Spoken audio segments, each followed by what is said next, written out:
158th book by Kate A. Hardy. Read by Anton Lesser.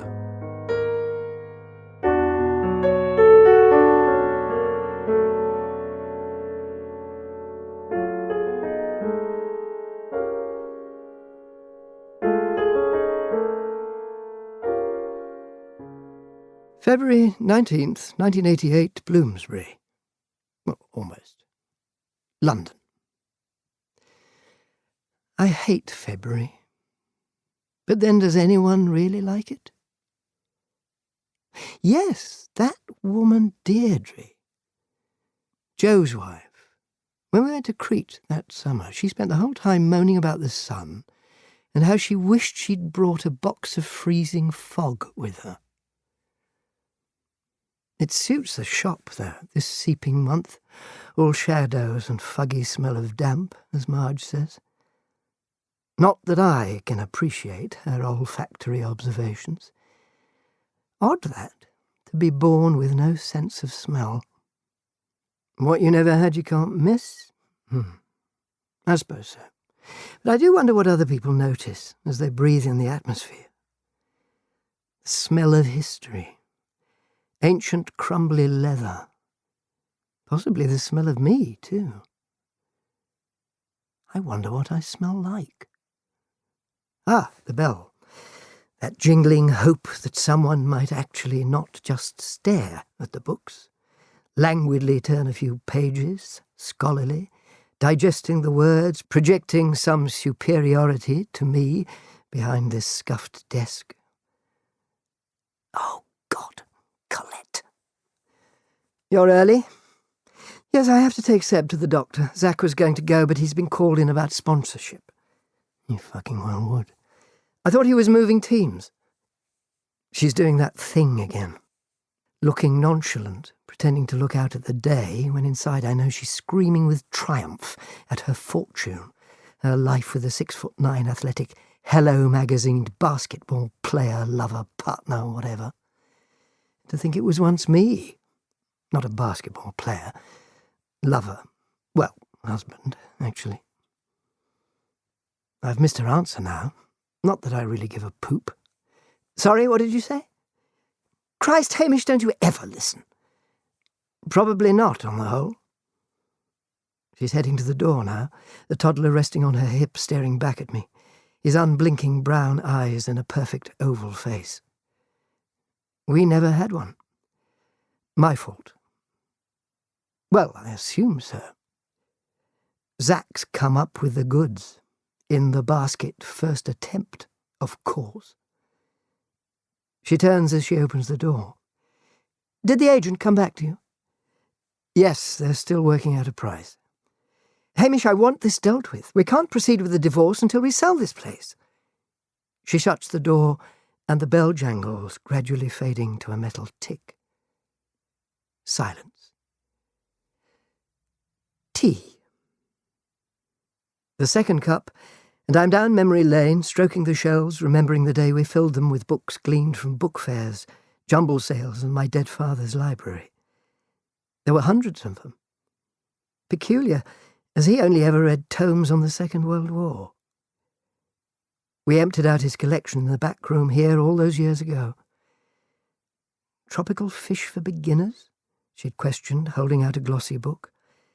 And another, The Joy of Sex. When did he ever use that? I had murmured, looking at the bearded bloke demonstrating doggy style, Fig 3, prepare the wife thus and enter here. She had knelt, thrown the book to one side, and we had done it, all slippery and sweaty in the August heat, among Dad's books. Beekeeping, roundabouts of Stevenage, and classic desserts, all crushed under our desperate writhing. What happened? Time. Time and me not producing. Kids or success in business, not even in a boom time. Boredom is a terrifying thing. This shop has sucked my ideas away. Time passes in a particular way within these 4 distemper green walls, enveloping you like the skin forming on custard. I'm bored now, waiting for the bell. Something to change the day. Top shelf. 1, 2, 3, 4. 63, 64. Am I hungry? Must be nearly lunchtime. 140, 50, 158. Stop. This is unusual. I pull the book from its sleeping fellows, their plastic jackets squeaking. No plastic. Colette always insisted, but this one escaped somehow. The cover of untarnished red leather is plain, apart from the simple title, etched in gold calligraphy. 5. Unremarkable, but remarkable in its unremarkableness. The pages are smooth cream. I long to close my eyes, lift the book to my face and breathe in the printer's ink, like she did. But I would just be breathing in odourless air, translucent and dull as tap water. There's a dedication in a spidery slant on the 3rd page. To whoever picks this up. The light has dimmed. It started raining heavily, drumming on the bins in the back courtyard. That's it. No one will be in this morning. A 3rd cup of tea on the desk, feet up, fan heater whirring. I open the book. Early morning, February 20th, 1988. Bounds Green, London. Oh, Christ, Plato. The fucker. He's done it again. Why won't he use the cat flap? I'm half asleep, feet frozen, the stench of cat shit on the air. The stench of cat shit. How do I know about the smell of cat shit? God has somehow decided to bequeath me the gift of the sense of smell during the night, and the first thing I breathe in is shit. I lie there and draw it in, savouring the particles. Brown in colour, brown and green, slivers of pink. Then I'm fully awake, shaking. How the hell has this happened? I know everything there is to know about anosmia. It doesn't just come to you in the night. A miracle cure. The words of the book are sloping back into my mind. That strange coincidence that the protagonist shared my affliction, but then didn't by the end of chapter 1. Mr. Bolton, you're out of surgery now. It was entirely successful. The growth was still small. But, nurse, I can smell you, your perfume, those flowers. It's a miracle. As if, I had thought, closed the book with a clop, locked the shop, and gone to cheer myself with liver and onions in the greasy cafe 2 doors away. Other smells clamour now as I lie here. How to cope with this barrage of odours to decipher? That grey, limpid one, must be my bed linen.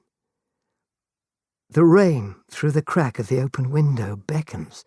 I'm out of bed and heaving up the sash in one movement, hands on the sill, head outside, breathing in wet London. Hey, Plato, you bastard! The ginger lump uncurls himself from a washing basket in the neighbour's outhouse and smiles internally, imagining I have stepped in his defecation. Plato, I can smell! London! I can smell! My words are lost in the downpour, rain that was never so beautiful.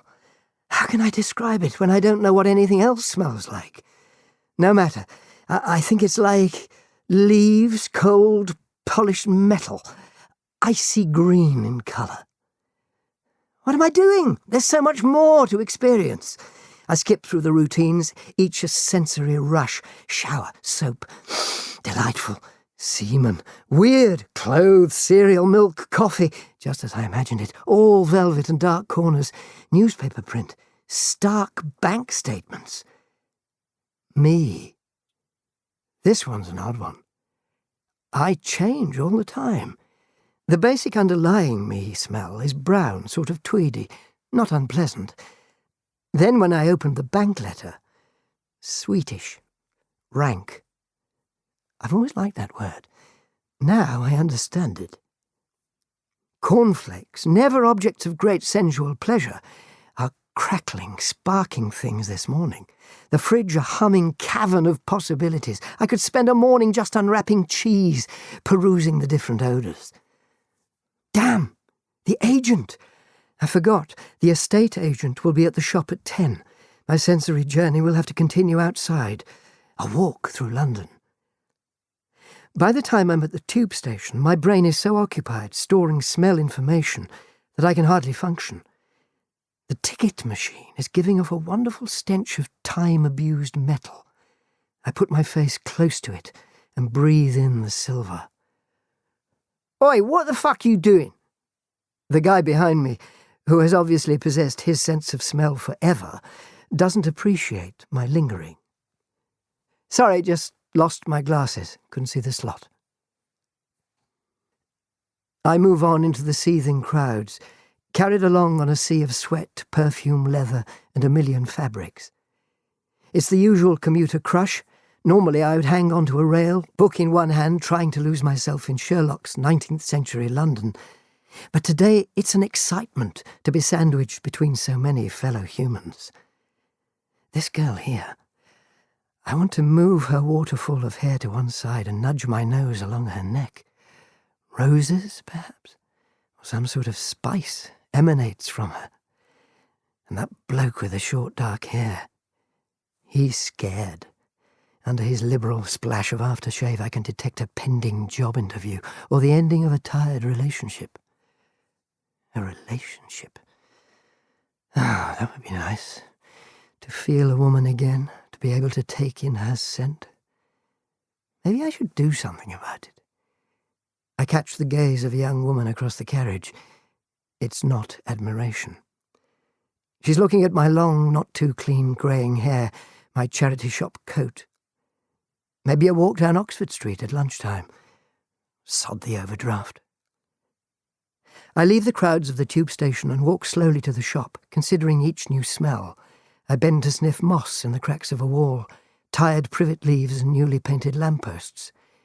Even bus fumes are an intoxication on this shining morning.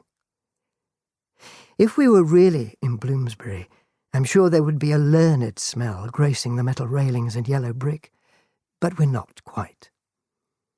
The shop we had desired was near the British Museum, tiny with a wooden-panelled interior and an astronomic price tag. We are outside that hallowed area, in a dingy street next to a faded undertaker's and a piece of scrub ground. I paused to sniff the air around the death shop. Granite, sorrow, relief, Mr. Padshaw, the owner's navy suit, his Doberman. The scrub just smells cold and eerie, the ghost smell of the house that would have been there before a blitz bomb had flattened it. Now I'm unlocking the door of our shop, folding back the old black shutters, noting each odour of each action, a new dimension to drudgery. Inside is a confusion of leather, plastic, tea bags, ink, and that linoleum. I must smell it. I kneel, bum in the air, breathing in ancient linseed oil and decades of dust, as there's a sharp rap on the window. Bugger! The sour-faced agent is standing outside, nose pressed to the glass, wondering if that's my arse and what the hell I am doing if it is. I open the door. Hi, Mr. Taylor, come in. Sorry, just dropped, something. Tea? No, thanks. Look, I'll come straight to the point, Mr. Harris. I had your wife on the phone earlier. She's insisting we put the property on at 20k less, to encourage a buyer. I stall for an answer. as I'm far too intrigued by Mr. Taylor's smell. Sorry, what did you say? He repeats the information, to which I say she can go fuck herself. Such is the glory of this day. He shuffles a bit, suggests I relay this to her, and leaves, asking me to get back to them as soon as possible. Ah, the book. It's there where I left it, of course. I sit, almost putting off the moment of opening the thing, supposing our hero has complications. The growth coming back, or his new sense disappearing just as it so mysteriously appeared. I read. The things I should be doing, forgotten. Blah, blah. Prose is so-so, and I start to skim a little. Chapter 2 is long and padded, full of Mr. Bolton's fairly dull life. Even the smell business seems to have been forgotten. Not for me, though. I'm breathing in every loose molecule from the pages. Clotted cream, sharp citrus ink, and warm cowy skin. I stop abruptly. Mr. Bolton has just bought a car. The bastard! A Citroën DS, one of those slinky fishmobiles I've always coveted. Mr. Bolton ran a hand along the pale opal-green flank of the machine and inserted the key. Opening the heavy door, he stood for a moment taking in the smell of the polished interior. Oh, good. F.T. Paulington did remember to keep the smell theme going. I stop reading as I can hear the tap of Marjorie's cane outside. Of all the people to disturb my thoughts, she's probably the most welcome. I walk over and hold the door open for the wry old bird. Her chosen plumage this morning is a pink and orange raincoat and a wide-brimmed mauve hat. Hello, Marge. Come to brighten my day. Quel chapeau. Don't give me that spiel, you young rogue, she says, as her face lights up with what must have been a knee-trembling smile decades ago. How's the shop? Terrible. Well, it's not, but the situation is. Debts and repossession looming, perhaps. Still, I'm having a wonderful day. I describe my newfound sense. That is quite extraordinary, Hamish. You must come and have tea when my roses are out. She suddenly looks desolate. What? I ask. Well, the fact is, by the time their flowers bloom again, I won't be there. That's what I came to tell you. You mean... I struggle to find words. No, not that, not death. My daughter, bless her, is insisting I move in with them. Broadstairs, sea air, and all that. I feel devastated. Marge is part of this shop. Her almost daily visits, chats over the Brown Betty teapot. Gone? When are you going? Well, that's the rub, my dear. Tomorrow. That's why I haven't been to see you in the last week. They've been here sorting out the house. Done. They only have to fold me into a tea chest and that's it. Christ, Marge. I would have come round if I'd known. You have enough on your plate with this place, she smiles. Look, here is my new address. I have my own small garden and a view of the sea. Why don't you come and stay? I have all the time in the world, not much to fill it with. I will, I promise. Stay now. A last cup of tea. She does. And we discuss poetry, life, cats, herbaceous borders, and Dickens. An hour passes, and then a car is outside for her. We say our goodbyes, and I kiss the papery skin of her face, violets and roses. I should go out to the bank and grovel for more time, but I'm too stunned. I sit again and pick up the book. Perhaps just another line or two about this sublime car. As I lift it, an envelope falls from its pages. I pull out the single sheet of paper and read Marge's gangly handwriting. My dear Hamish, I will miss you more than just about anything in this weary city, apart from perhaps Selfridge's dress department in Regent's Park. I never told you that I had a son, did I? Yes, I had one, for a whole month, until he died. No day passes without thoughts of him. I like to think of you as my son. Sentimental old dame that I am. And I will write to you often, if I may, to tell you of my new life. The enclosed is easy to give.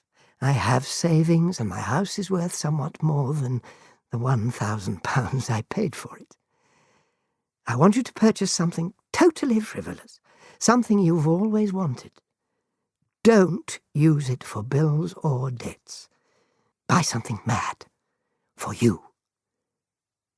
Send me a picture of it soon.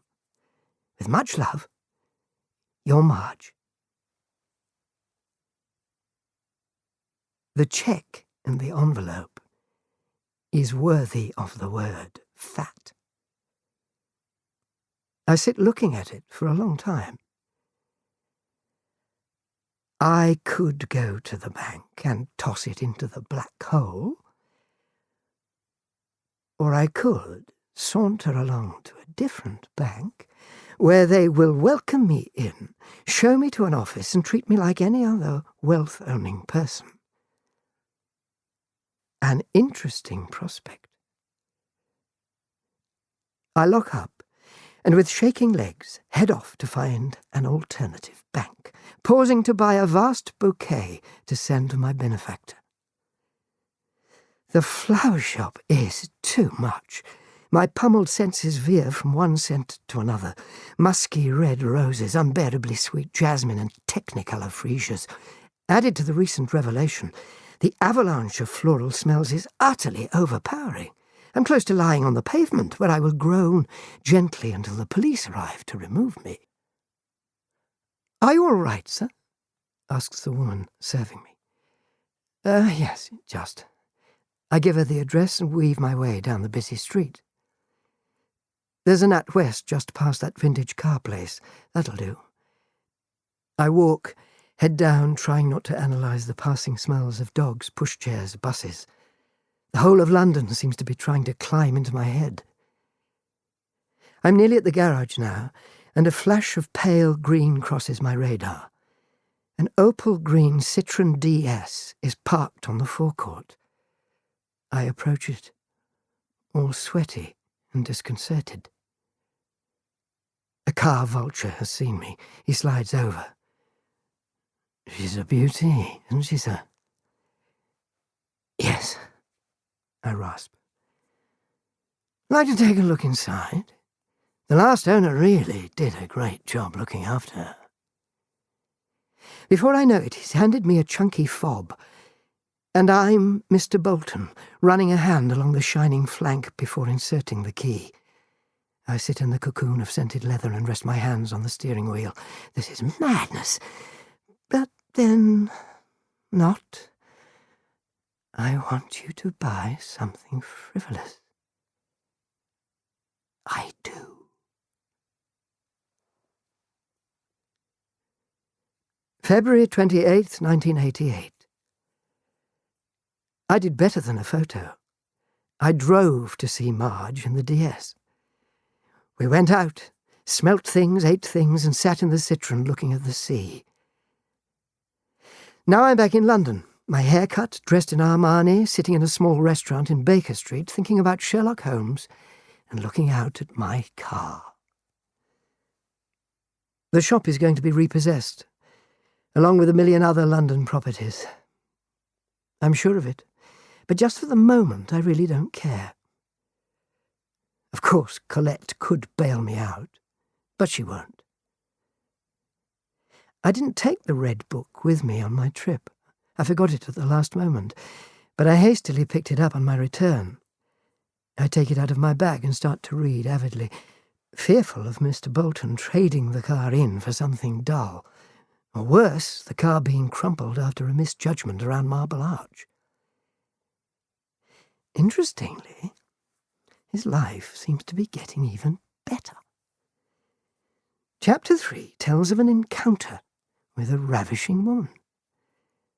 Very unlikely one, staged in a restaurant, a tale of love, stroke lust at first sight, written before the likes of Henry Miller.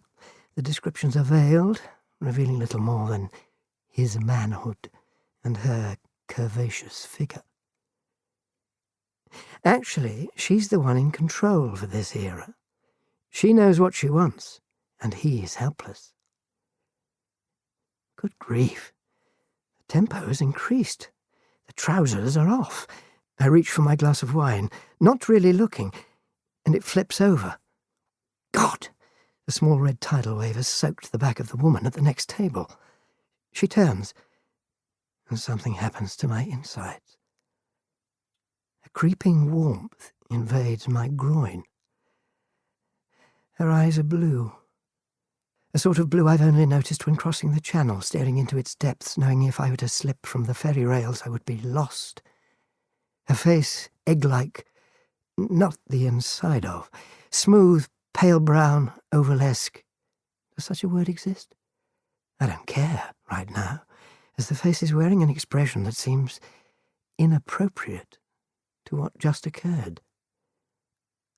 I'm so sorry, I falter. It's all right, she says. I didn't like this shirt much, and it'll give me the excuse to buy another one. There is twinkling going on in those eyes. I start to say foolish things. Perhaps I could come and choose one with you. What? Maybe. First I'm going to come and see if you're harmless. She stands up.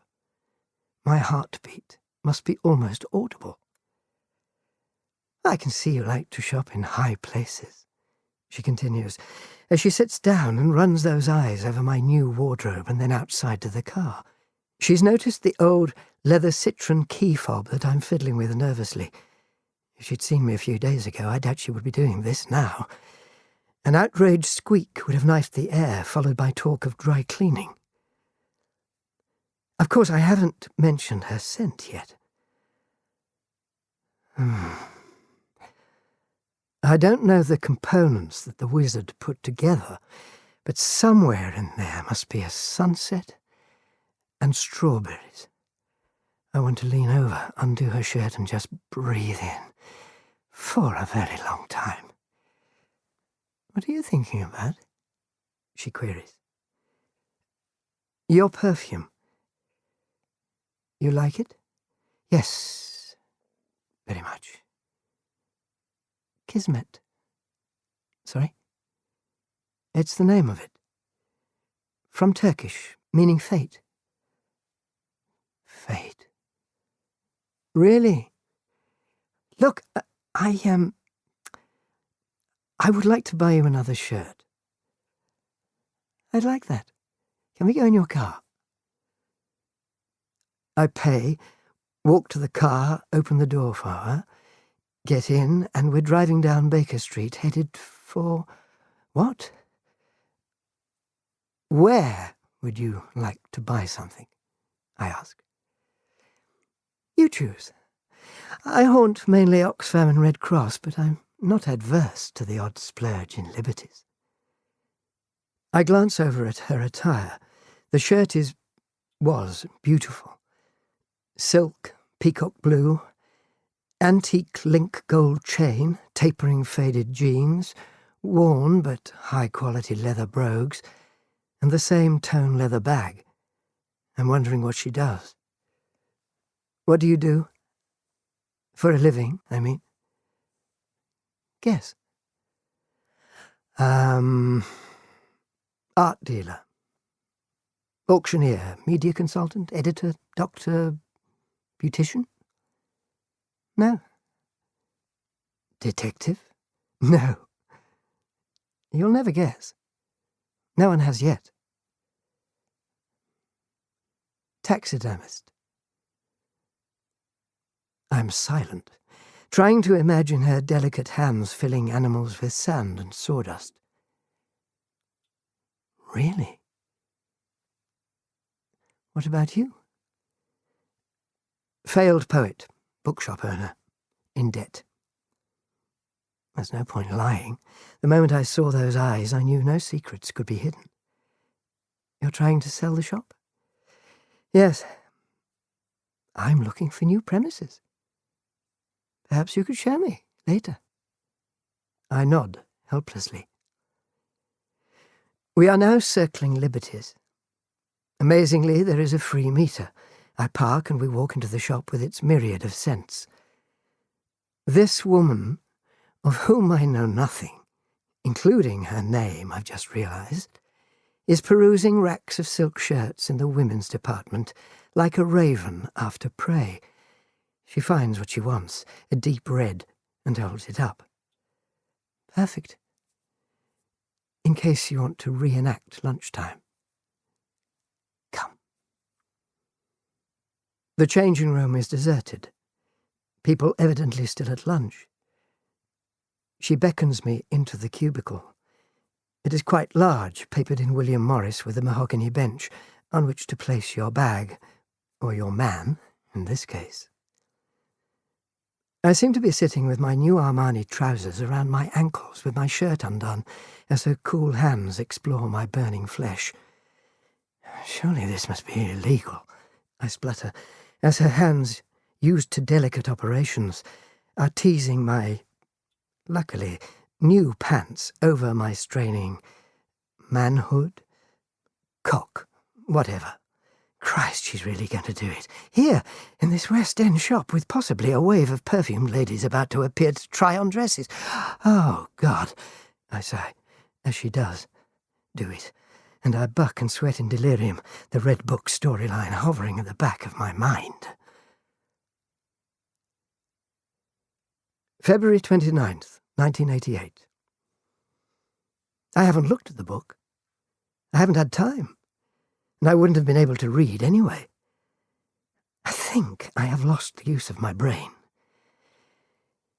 Yesterday was possibly the most incredible day and night of my life. Lily, I finally asked her name after the Liberties episode, is coming around today to look at the shop, and I'm in a state of uncontrolled, stupid bliss. A small demon is asking me to look in the book, but I'm reluctant. Supposing Mr. Bolton meets with an accident, or the woman in the story decides she's made a mistake. The demon wins, and I unearth the red volume. I'm sitting in the dim interior, procrastinating. A cup of tea, perhaps, when the door jangles. Oh, fuck. Colette looks furious.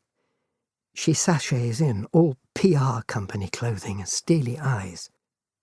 Hamish, you bastard! Then she stops. What happened to you? Does she mean the new clothes and haircut, or the throbbing endorphins filling the space around my person? Oh, a few things. She's back into flaying me. Your behaviour to the agent, this place has to go as part of the divorce decree. Suddenly I have to be in the street or I'll implode. Look, I have to go out. 10 minutes, and we'll discuss it. I back around her, grinning maniacally as she stares. The door clicks and I run up the street laughing, scattering pigeons, wings squeaking as they rise. I go back to the florist and buy white lilies, their perfume dragging me as I walk back to the shop. She's still there, looking through her ledger as I walk in. For you, I say, handing her the bouquet. And I'm sorry about the agent. In fact, someone is coming round later, who may be interested in the shop. Her city face softens for a moment, brow relaxed, eyes wider. Oh? It's okay. Don't ask. Just take the apology. Well, it would be nice to think we could sort this out as friends.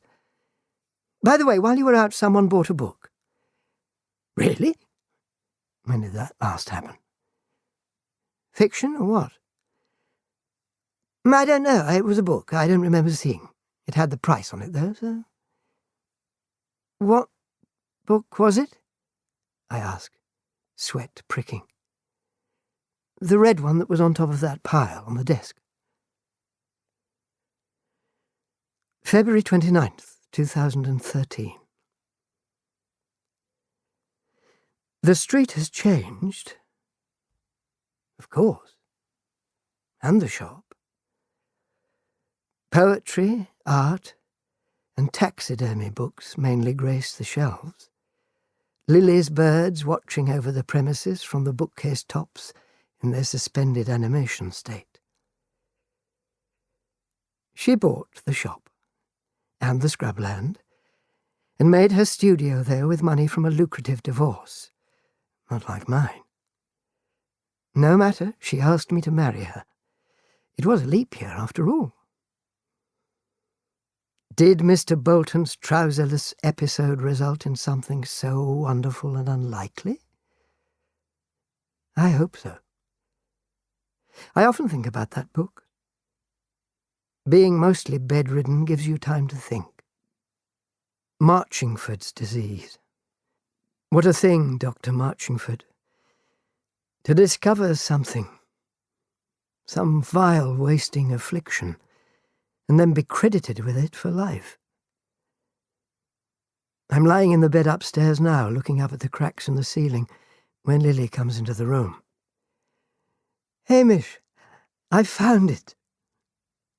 She sits down and hands me a bubble-wrapped package. My hands want to undo it, but it's proving difficult. Here, let me help, she says.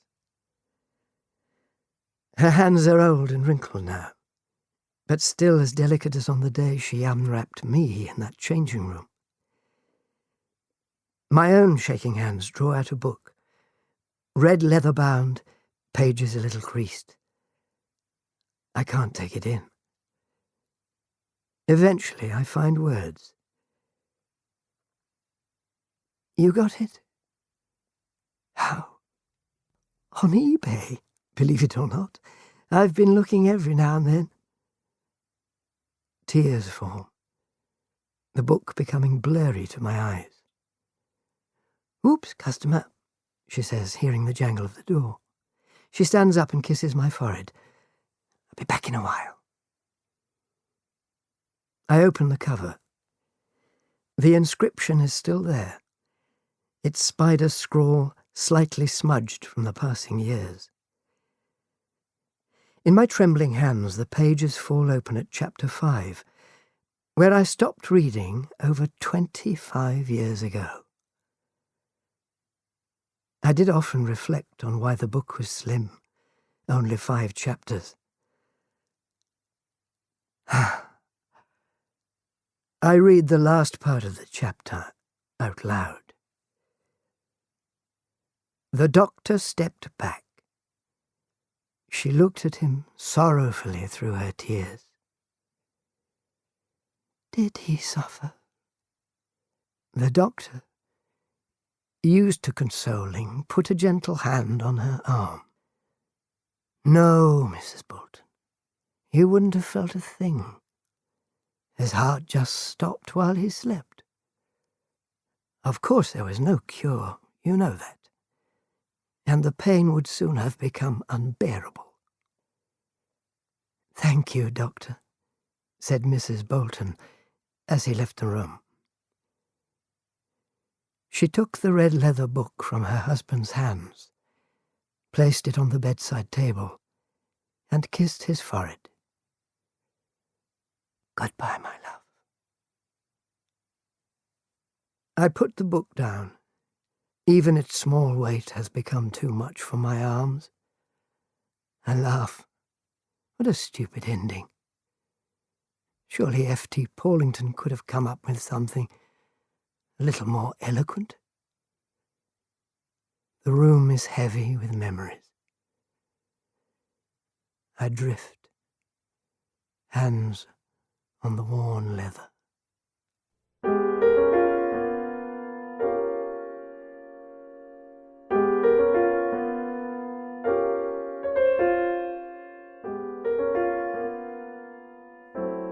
The 158th book by Kate A. Hardy was read by Anton Lesser. Mark Lockett composed the music, and the story was recorded at Hats Off Studios, Oxford.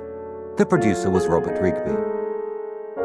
The 158th book was a Cracked Eye audio production.